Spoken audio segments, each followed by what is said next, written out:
Hello everyone and welcome back to the channel guys. Tonight we decode a political drama that's become as much about endurance as it is about lawmaking. Texas Democrats walked out of the state capitol to block the Republicans from passing a redistricting plan. It's been day of the empty seats, closed door strategy meetings and now a ticking clock. So Friday is the deadline. Do they return or do they keep fighting from the outside? So guys, let's break down all in this video. For this, we need to have some background of this issue. What exactly happened? So, in early August, the Texas House chamber locked the movie set after the cast walked off. Desk empty, chairs vacant because Democratic lawmakers had literally left the state. Their move was strategic. Without them, Republicans didn't have the quorum to pass a new congressional map. So that map could give Republicans as many as 5 more US House seats. In a state with already 36 seats total, that's a significant shift. And with the national politics as polarized as they are, a few seats here and there can decide control of Congress. Now, according to CNN reports that Democrats are huddled in a members-only meeting deciding whether to return. Republicans, meanwhile, have already said, if you don't come back by Friday, we will end this session and start a new one the same day.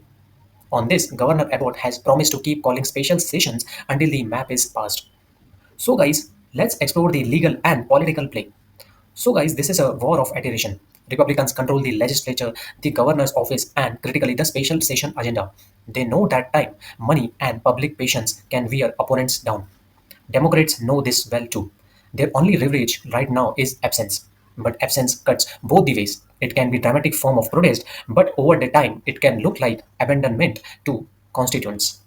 And that's the danger they are weighing.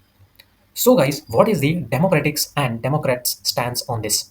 Publicly, Democrats say they will return when the governor puts people over politics. They have tied their return to prioritizing flood relief and other urgent issues over redistricting. But inside their caucus, there's a tougher conversation. Can they actually stop the map, or are they just delaying the inevitable?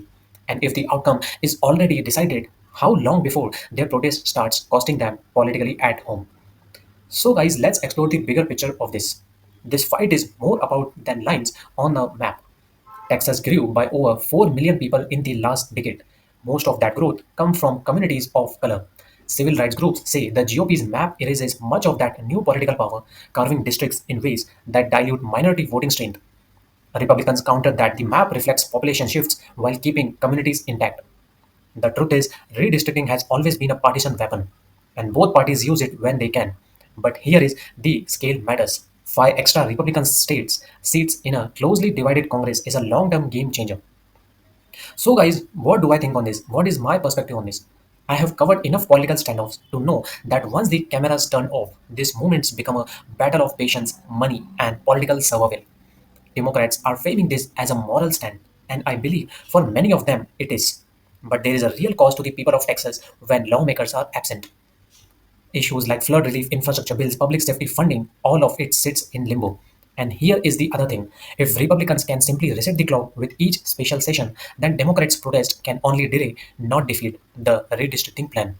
And that raises a hard question. Do you keep fighting a symbolic battle knowing you will likely lose, or do you return and fight inside the chamber where at least you can get your arguments on the record?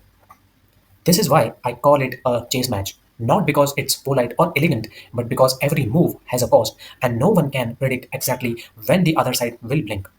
For Democrats, staying out too long risks alienating the voters who sent them to Austin for work.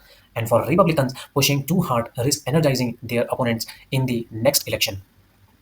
In the end, this is about more than the maps. That is clear. It's about whether a minority party in a state legislature can ever truly check the majority and whether the public has the patience for this high stakes game when their own lives are on hold. So, guys, by Friday, we will know the next move. Either the Texas Capitol sees a return of the absent Democrats or we enter special session 2 with the same agenda and the same fight all over again.